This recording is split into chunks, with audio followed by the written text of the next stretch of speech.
vamos a ver un par de sesiones con el título de Mujeres Pintoras, es decir, las muchas y grandes artistas que ha contemplado la humanidad. Ciertamente en una época tardía, costó mucho ponernos ante una obra de una mujer pintora, por razones sociológicas, en definitiva, explicadas hasta la saciedad por muchos especialistas. Yo no lo soy, pero realmente sí que me creo capaz de presentarles una panorámica con algunas obras importantes, algunas de ellas emblemáticas, y obras que recibieron el reconocimiento, ciertamente con restricciones, a lo largo de siglos pasados. Es muy difícil, como se ha dicho en la presentación, encontrar obras de mujeres pintoras antes de las fechas que vamos a considerar aquí, en el siglo XVI, es decir, en el siglo XII, el siglo XIII, el siglo XIV, el XV. Hay grandes obras de grandísimos pintores, hombres, y no nos ha quedado nada, al menos de una forma explícita, concreta, con obra mediante interpuesta, no nos ha quedado, digo, nada en esos tiempos anteriores. ¿Por qué? Bueno, los condicionamientos sociales han jugado un papel enorme en esta faceta de la actividad humana y han sido, sin duda, muy escasas las pintoras de determinado valor y prestigio e interés que ha contemplado la humanidad a lo largo del tiempo. Empecemos con una obra importante. Realmente aquí tienen ustedes un ejemplo excelente de lo que estamos viendo, y realmente la imagen que presento es, por razones simplemente objetivas, no por otro sentido, la de la primera de las grandes pintoras de la humanidad a lo largo de estos últimos siglos. Se trata de Sofonisba Anguissola. Por lo tanto, estamos hablando de una mujer italiana, en este caso concreto, pues de la ciudad de Milán, Cremona, para ser más exactos, no lejos de Milán, en el norte de Italia.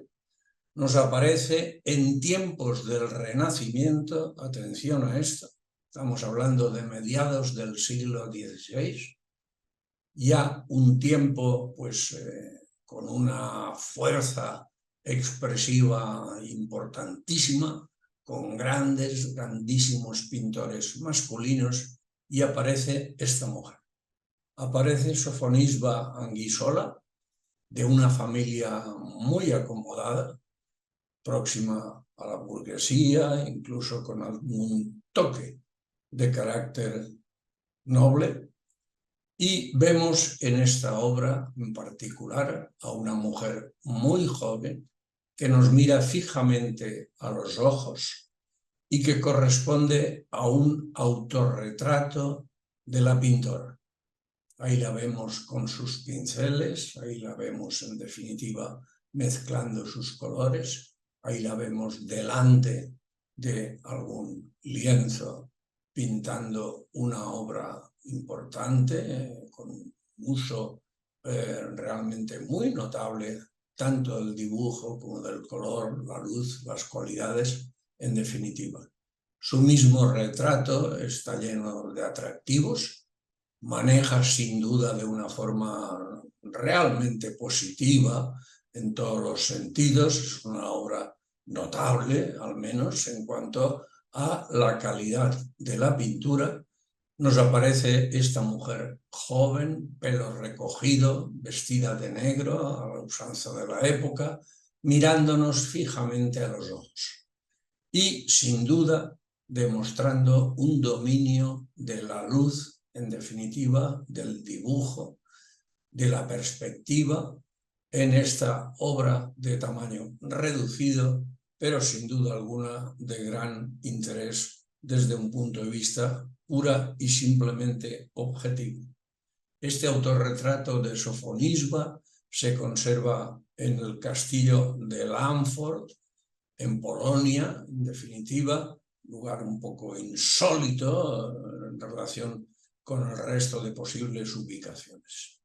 Aquí la vemos con otro carácter muy diferente, en un retrato múltiple, varias mujeres de diferentes edades. Vemos ante todo, claro, hay diferencias respecto a la imagen anterior, pero vemos a la pintora, a Sofonisba, a la autora, que aparece de nuevo autorretratada en esta obra a la izquierda de este lienzo. Joven, han pasado unos años, y aparece en una actividad un tanto insólita, no tanto en una clase privilegiada.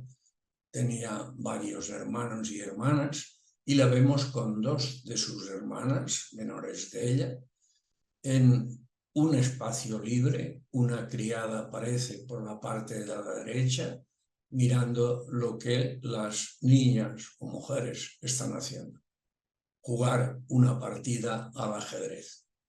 Todo esto en un ambiente diferente a la imagen anterior, en este caso al aire libre. La luz es distinta, los matices de luz son diferentes, las técnicas, en definitiva, y postulados de la perspectiva son igualmente distintos. Véase cómo el paisaje del fondo aparece levemente azulado y, por supuesto, un tanto borroso respecto al resto del cuadro. Es una imagen sin duda familiar, atractiva, amable y, de nuevo, con una calidad realmente más que notable. Otra pintora importante de esos tiempos, un tanto posteriores, pero seguimos en el siglo XVI, segunda mitad del siglo XVI, y por lo tanto, atención a este dato, estamos en el Renacimiento. Aparecen, por lo tanto, estas primeras producciones de mujeres pintoras en una época relativamente tardía en la historia de la humanidad, como es el Renacimiento. Esto me lleva a insistir en el tema que hoy estamos considerando, que no tenemos ninguna muestra como tal de cierta significación en la pintura gótica, mucho menos en el románico, y por supuesto nada en épocas anteriores. De modo que los casos que estamos presentando aquí corresponden, eso sí, por la puerta ancha y con todo merecimiento, a los primeros trabajos de mujeres pintoras. ¿Por qué tan larga espera? ¿Por qué no aparecen antes en el curso del tiempo? ¿Por qué aparecen estos trabajos, sin duda alguna, de una madurez realmente sorprendente, perfectamente equivalentes en cuanto a criterios de calidad con las pinturas de carácter masculino? ¿Por qué hubo que esperar tanto?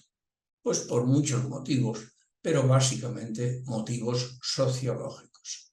La mujer estaba destinada al hogar, estaba destinada al cuidado de sus hijos, con frecuencia numerosos y con frecuencia necesitados de sus cuidados, pero realmente la estructura social de la familia, del conjunto de la sociedad, era rotunda y radicalmente diferente a la actual. La mujer estaba destinada al hogar, la mujer estaba destinada al cuidado de sus progenitores, la mujer estaba destinada al cuidado de su esposo, en su caso, y de sus hijos, si los hubiera, y esta era no solo la más importante tarea a desarrollar, sino con extraordinaria generalidad, era realmente la única tarea que quedaba reservada a las mujeres. Eso por no citar, evidentemente, las carencias económicas, sociales, de todo tipo, la escasez de recursos necesarios, la ausencia de centros de enseñanza y de la posibilidad de desarrollar relaciones sociales con otras mujeres y con otros hombres, en definitiva, en un contexto más abierto de lo que era el marco social necesario. No habían, claro que no, escuelas, academias, centros de enseñanza donde se enseñaba a las mujeres a pintar. Contaban, eso sí, con una resistencia y repulsa muy mayoritarios por parte de los gremios que no facilitaban en absoluto la incorporación de las mujeres a esta y otras actividades. Lo mismo que estoy indicando de las mujeres, por supuesto, en cuanto a pintoras, podríamos indicarla de sus posibilidades de desarrollar trabajos que hoy en día nos parecen tan absolutamente normales y generalizados como la medicina, como la enseñanza. Era muy difícil encontrar una mujer maestra, incluso a niveles primarios, no digamos ya en el ámbito de la universidad, por ejemplo, donde simple y llanamente no existía. Yo podría recordar, por ejemplo, a título de anécdota, pero no vale la pena insistir mucho más en esto, que por parte de Juan de Juanes, por señalar a uno de los grandes pintores a nivel simplemente mundial y, por supuesto, uno de nuestros máximos representantes de la pintura en el siglo XVI, por supuesto, a nivel europeo o general, pues tenía una mujer, una hija, que pintaba muy bien, que le ayudaba extraordinariamente en la realización de sus obras. Hay evidencias documentales de ello, pero que nunca firmó ninguna de esas obras, ni siquiera se mencionó de manera generalizada su contribución. Se sabe perfectamente bien que la hija y el hijo, añado yo, la hija, los hijos, en definitiva, de Juan de Juanes, no solo colaboraron con él en la realización de las últimas obras de su existencia, sino que, en particular, mientras estaba realizando, por ejemplo, un gran retablo en la ciudad de Bocairente, que se conserva perfectamente documentado, Juan de Juanes falleció. Y el retablo en cuestión fue finalizado de forma absolutamente positiva en todos los sentidos por sus hijas. Bueno, pues ni siquiera constan en la documentación al respecto los nombres de esos hijos que le ayudaron durante largos años de su vida. Simplemente no aparecen en la historia mencionadas por su trabajo.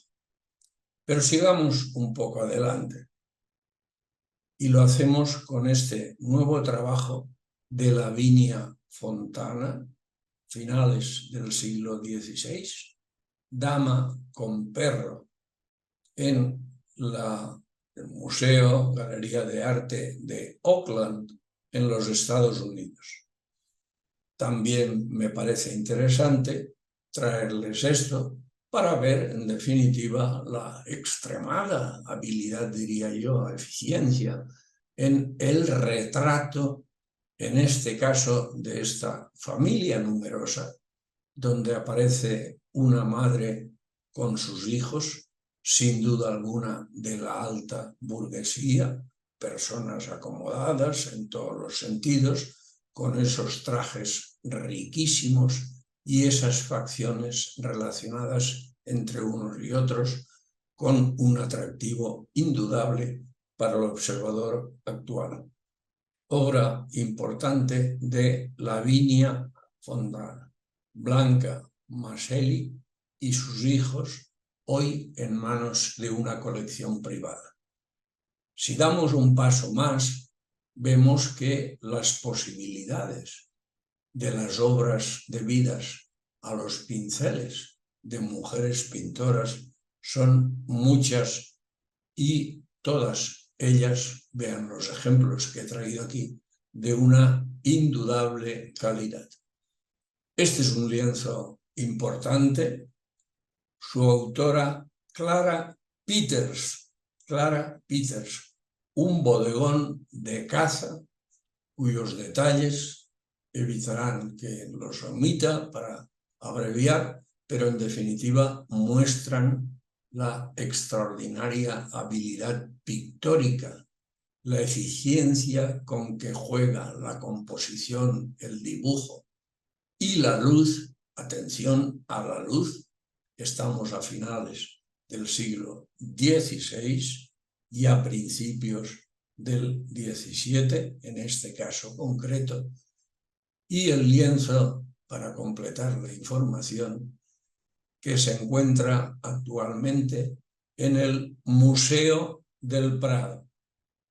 Es la primera pintora, la primera obra salida de los pinceles de una pintora, Clara Peters. Clara Peters, en definitiva, es una mujer nacida en Flandes, trabajó allí durante algún tiempo, estuvo en España, recordemos las relaciones entre Flandes y España, en definitiva, la historia juega siempre un papel en esto y por lo tanto no es extraño en absoluto que la monarquía hispana trajera a Clara Peters a nuestro país y aquí nos dejara obras que han permanecido en él desde entonces.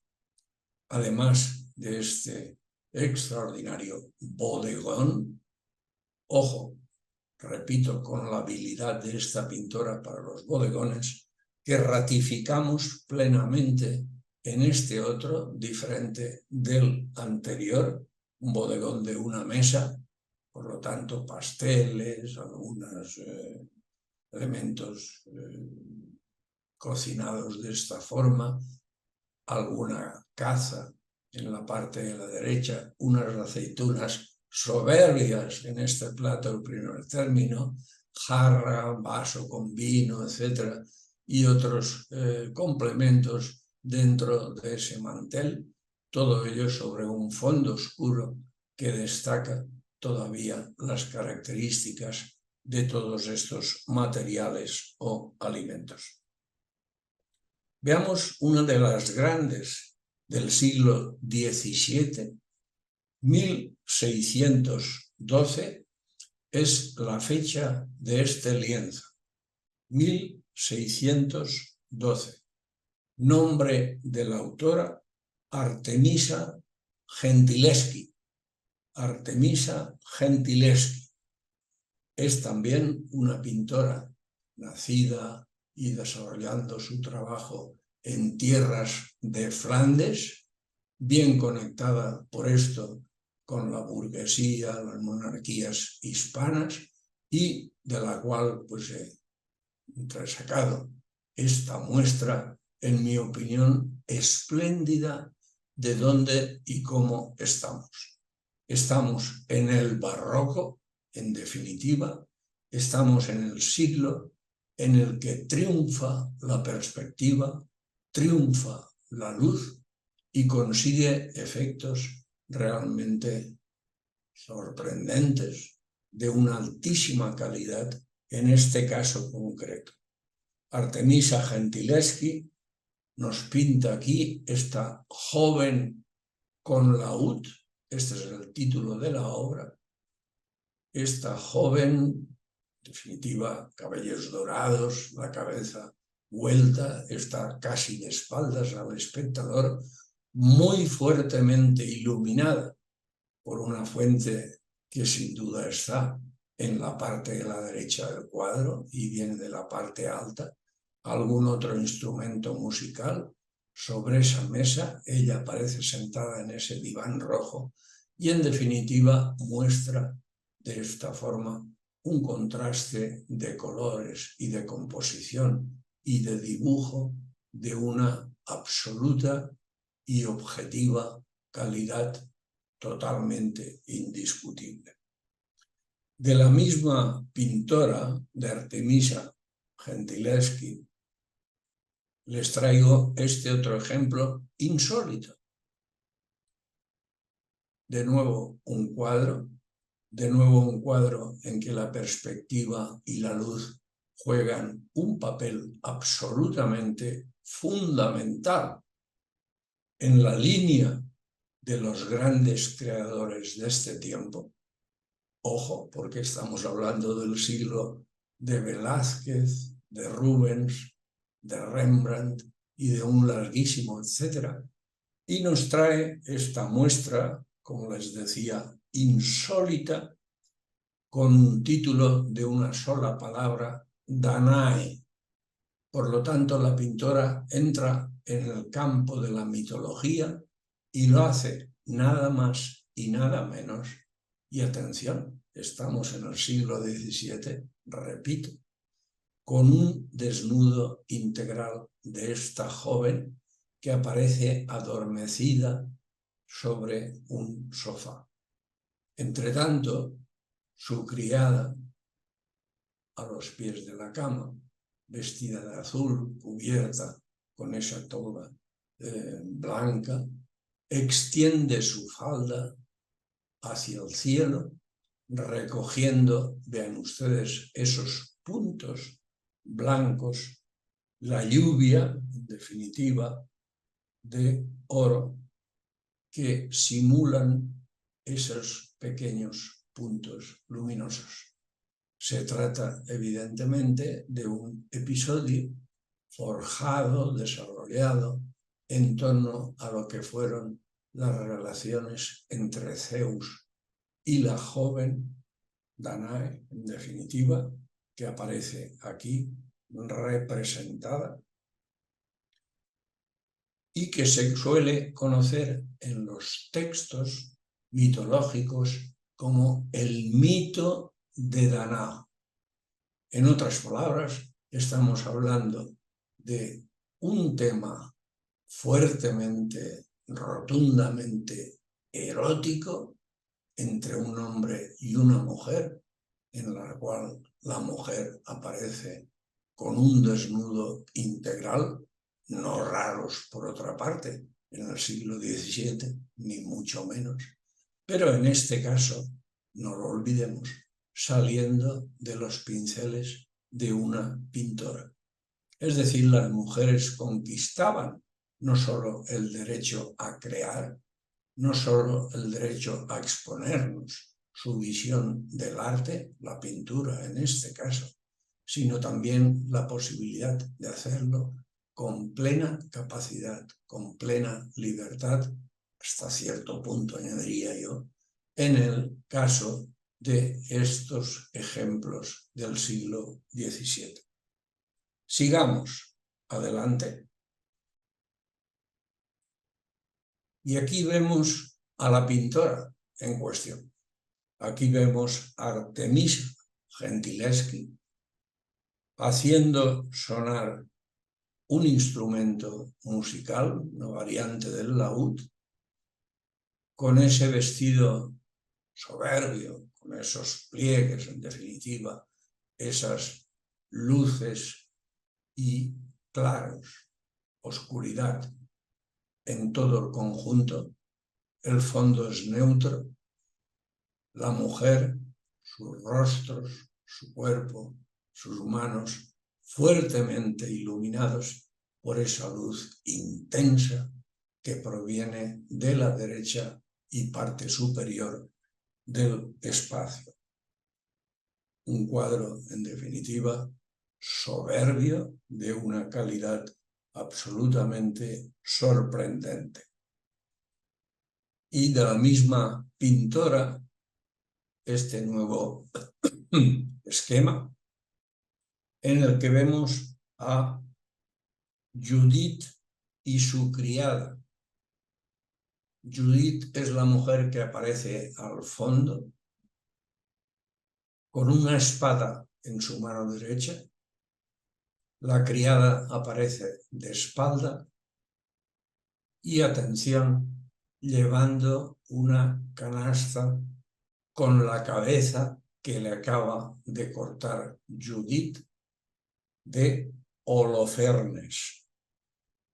Es una de las historias más escalofriantes del Antiguo Testamento y aparece ahí con un carácter simbólico, diría yo, de la lucha, pongan ustedes todas las comillas que quieran, hombre-mujer, de la lucha con unos motivos, en aquel caso remoto, pero con una transcripción, sin duda, a los tiempos modernos, llegando en esta ocasión a un resultado que aparece en la historia, sigo insistiendo, pero con un contenido fuertemente dramático al margen de otras consideraciones.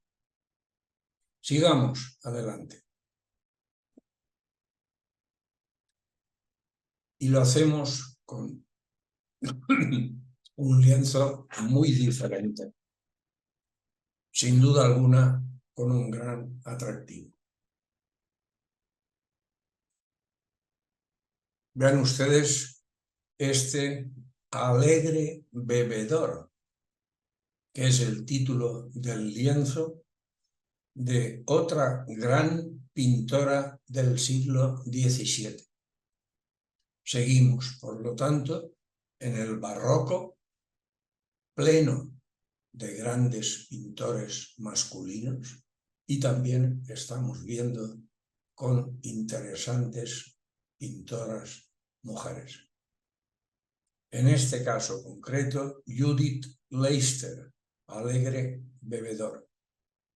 Un lienzo que se conserva con plena justicia en el Rijksmuseum de Ámsterdam.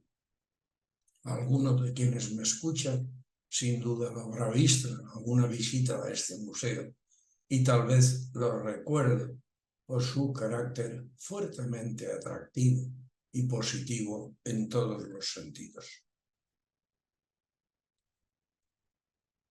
Ahí tienen ustedes un autorretrato de Judith Leister, precioso, sosteniendo con su mano derecha un pincel, manteniendo la paleta y otros pinceles en su mano izquierda y ante un lienzo con un músico tocando un violín.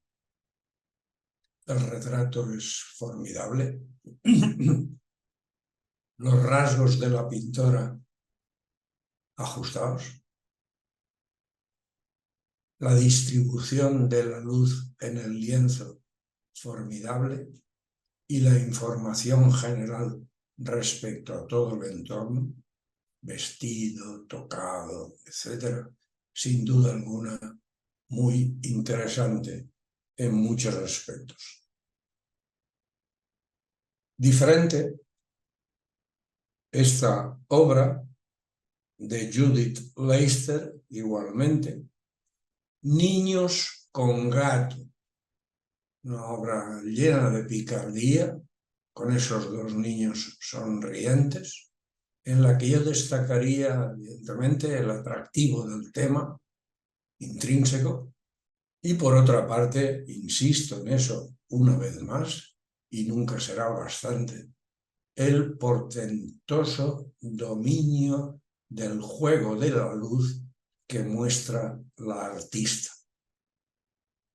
Una obra de género, una obra que calificaríamos de menor, pero sin duda alguna una obra maestra de la pintura del XVII en el marco formidable, por otra parte, de la pintura holandesa, belga, nórdica, en una palabra, de aquellos tiempos. Elisabetta Sirani, otro nombre del siglo XVII, mediados del XVII, de la que les he seleccionado, porque creo que la obra lo merece, esta imagen bellísima de un retrato obviamente pues simulado, porque el personaje obviamente no estaba allí, en esta ocasión de Cleopatra. El Flint Institute de Michigan, un museo de los Estados Unidos, conserva esta obra de una mujer pintora. Flint Institute de Michigan.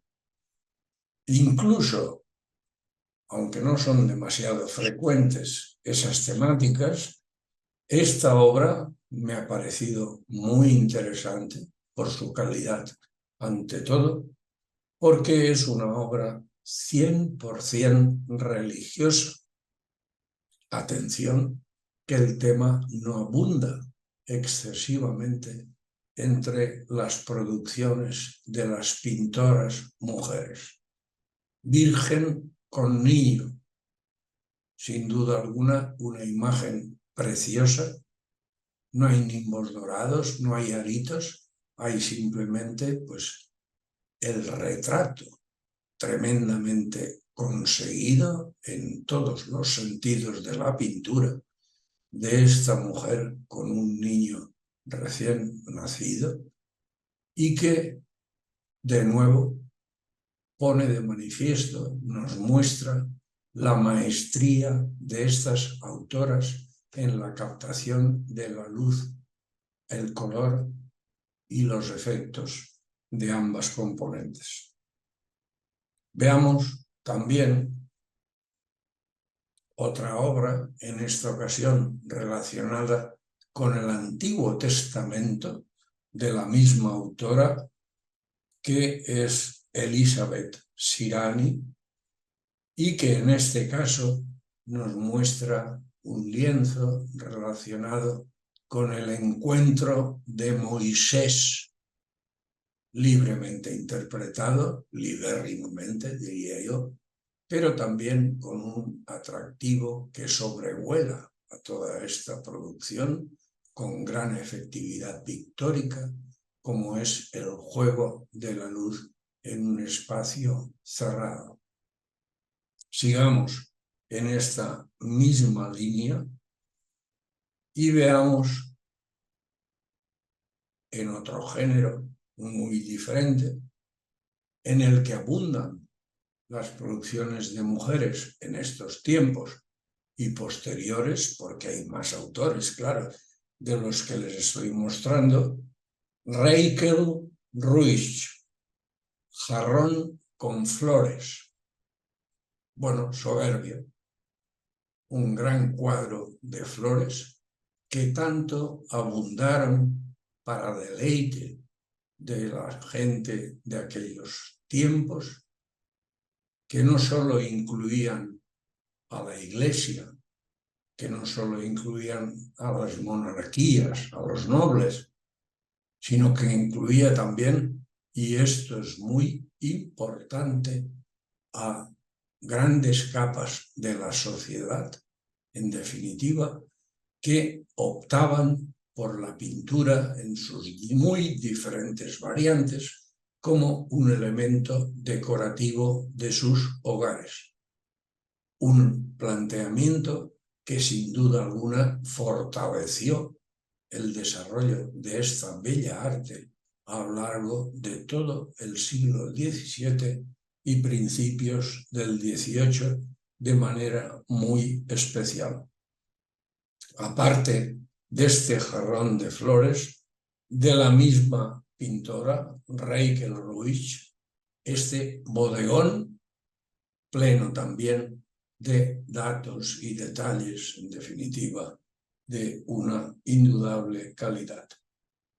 Pero sin duda alguna, el aspecto más interesante de las aportaciones de muchas pintoras de estos tiempos lo tenemos en el retrato. Retrato, atención, de muchas monarquías europeas como es el caso, este niño, en definitiva, con todos los atractivos y calidad pictórica, es nada menos del el futuro Luis XV, rey de Francia. Estamos hablando, en cualquier caso, de principios del siglo XVIII y es un retrato de un personaje, en definitiva, y por lo tanto se supone que exigente con la calidad de los pintores que iban, en este caso, esta mujer, Rosalba Carrera, una pintora muy valorada en ese principios del siglo XVIII.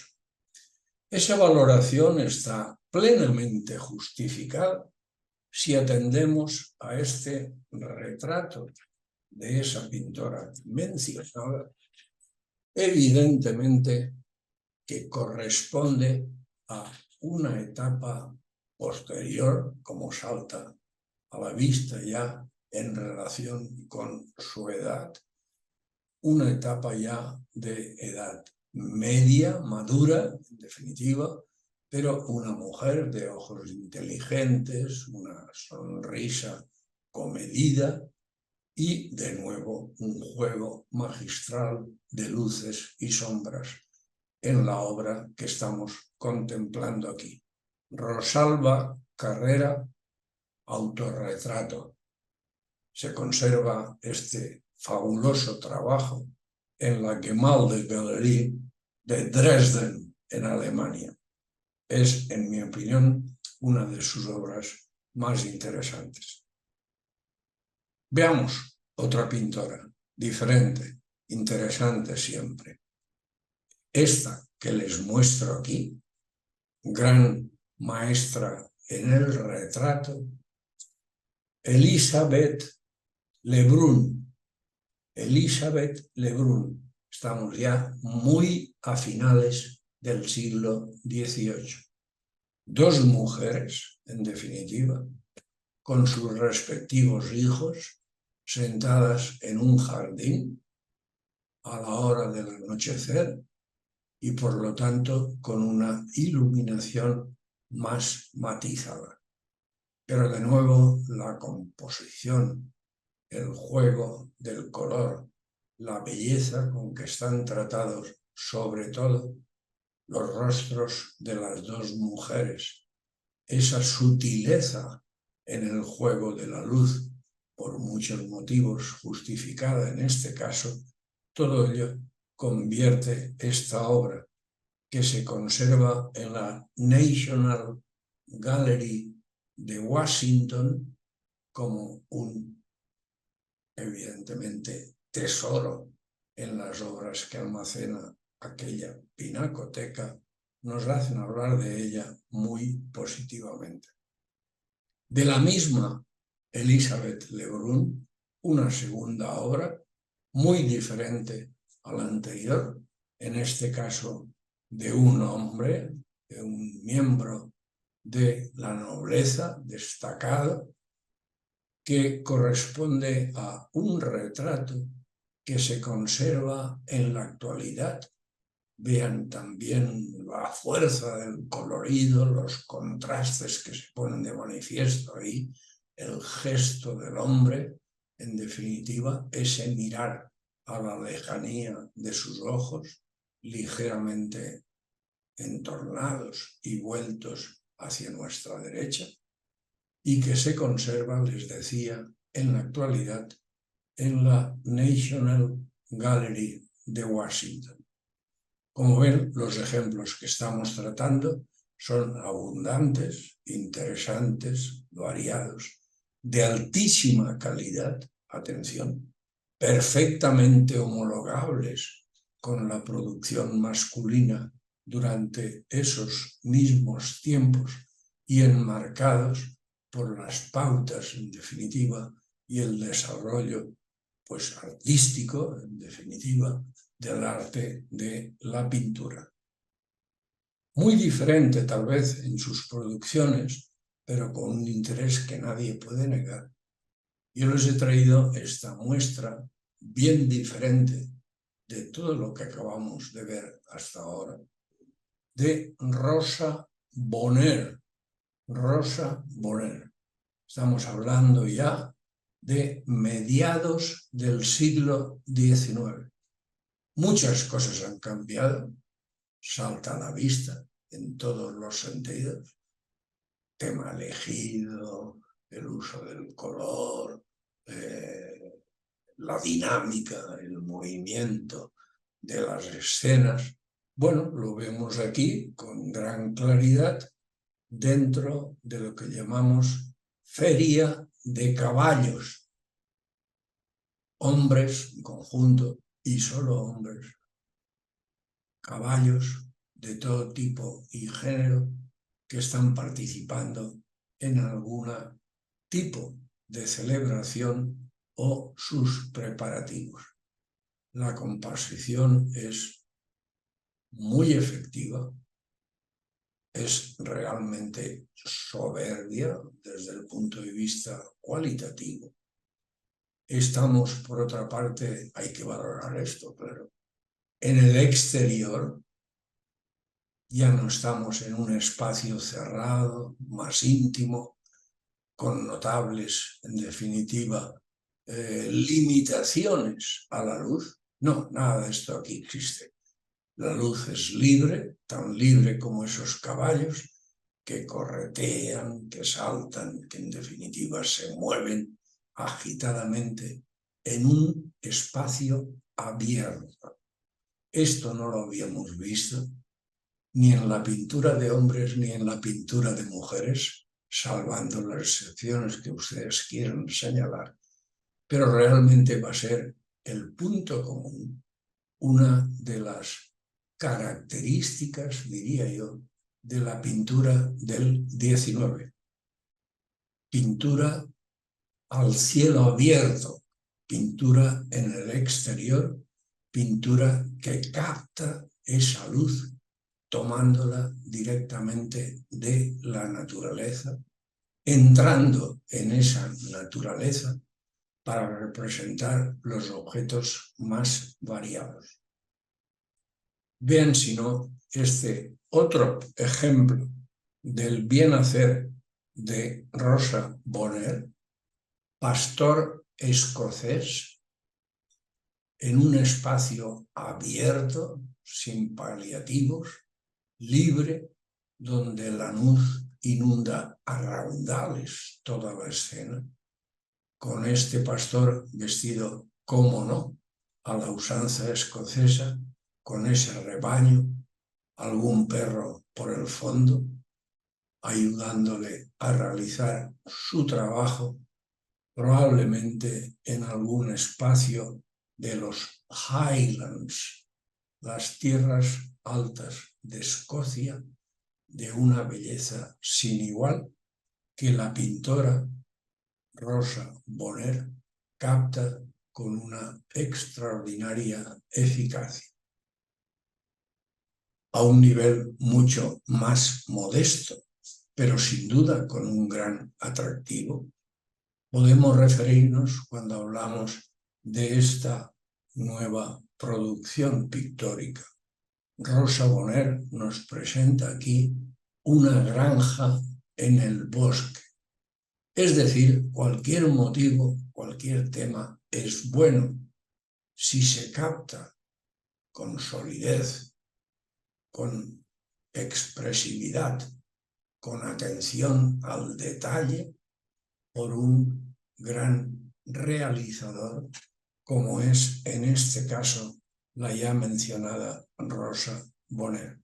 Una obra modesta que se conserva actualmente en el Museo de Cleveland, en Estados Unidos, con ausencia de personas.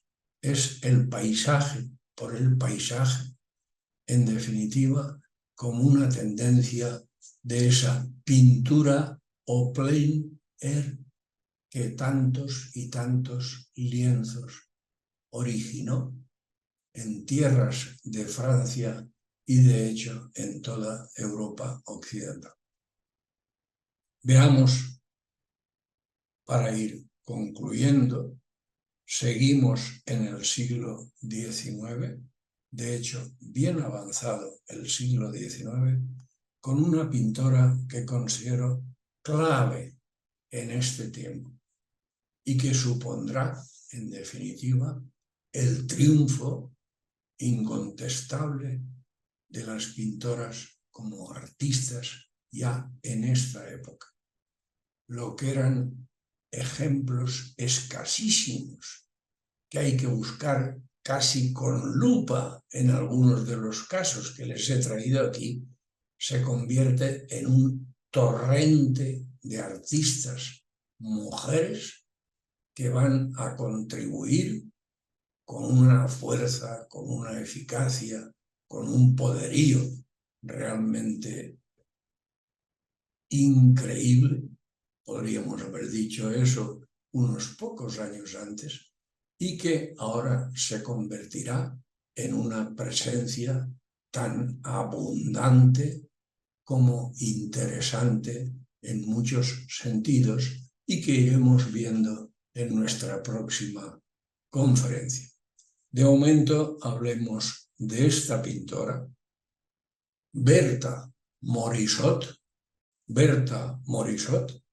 francesa, que nos presenta este primer lienzo. Su producción es muy amplia, he tenido que seleccionar, pero creo que lo he hecho bien para que ustedes vean diferentes aspectos de esa producción. En este caso, este lienzo, madre y hermana de la pintora, esto es el título del lienzo, madre y hermana de la pintora, de Bertha Morisot. Se presenta esta obra, se conserva para todos los que ahora, hasta ahora o en el futuro puedan contemplarla en la National Gallery de Washington, una de las grandes pinacotecas de Estados Unidos, llenas de producciones de pintores europeos, al menos en esta fase de la historia.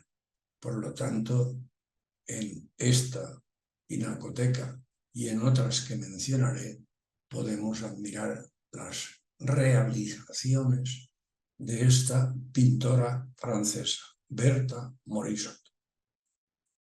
Es muy conocida por todos los amantes de la pintura esta obra sencilla, modesta, sin grandes pretensiones, que responde al título de La cuna.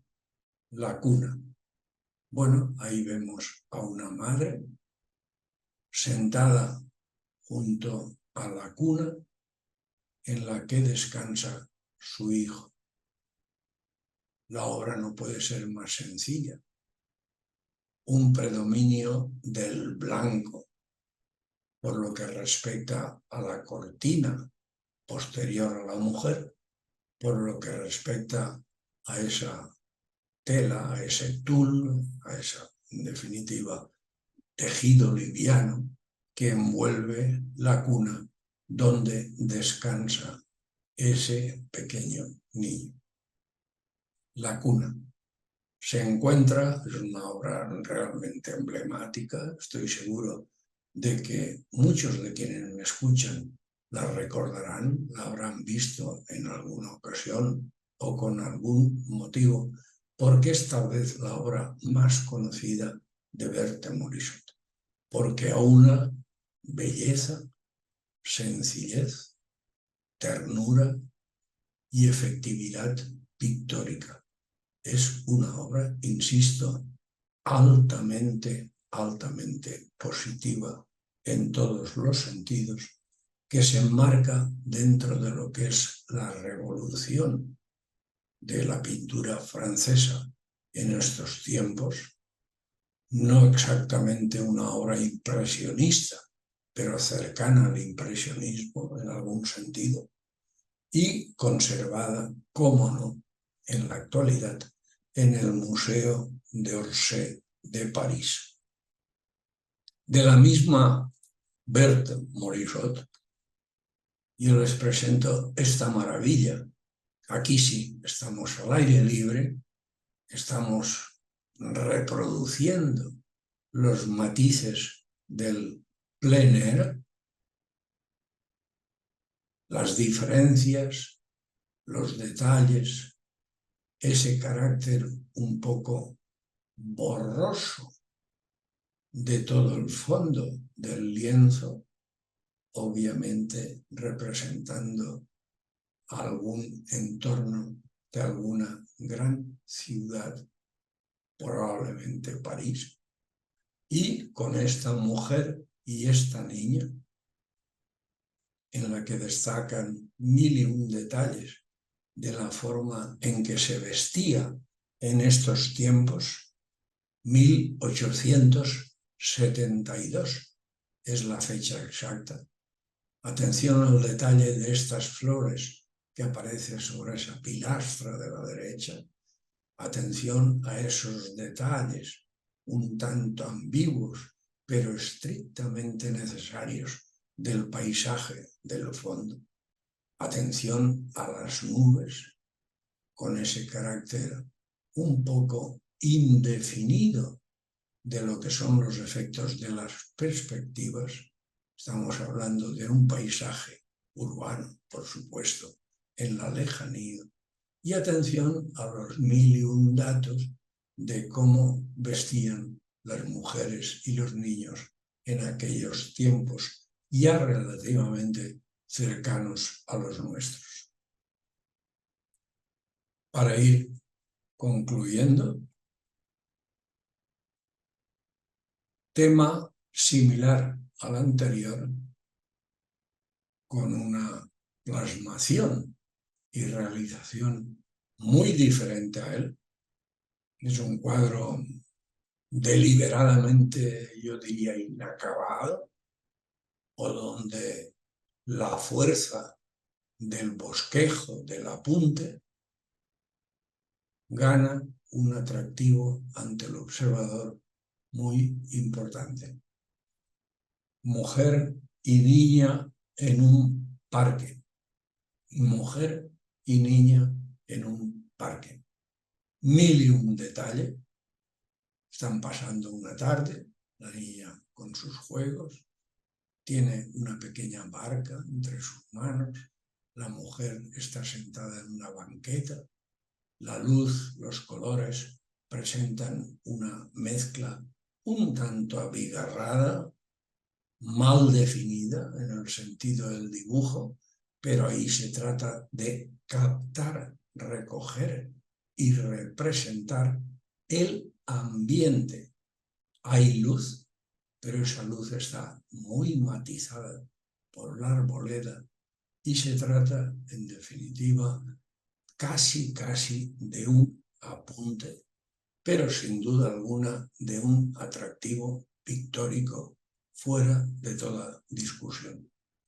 El lienzo se conserva en la National Gallery, pero atención, la escocesa, que se encuentra en Edimburgo. Como muchos de quienes me escuchan sabrán sin duda, en Princes Street de aquella maravillosa ciudad nórdica. Muchas gracias y buenas tardes.